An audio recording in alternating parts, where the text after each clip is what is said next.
निफाड तालुक्यामध्ये वंचित बहुजन आघाडीची मीटिंग संपन्न।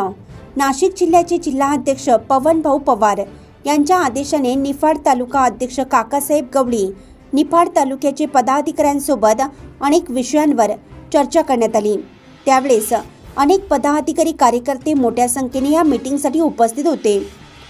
चर्चेमध्ये समाजावर दिवसांदिवस होत असलेल्या अन्याय अत्याचारावरती कसा वाचा फोडणार, तसेच येणाऱ्या लोकसभा विधानसभेमध्ये वंचित बहुजन आघाडीची सत्ता कशी येणार या संदर्भामध्ये वंचित बहुजन आघाडीच्या पदाधिकाऱ्यांची निफाड तालुक्यामध्ये मोठी बैठक करण्यात आली।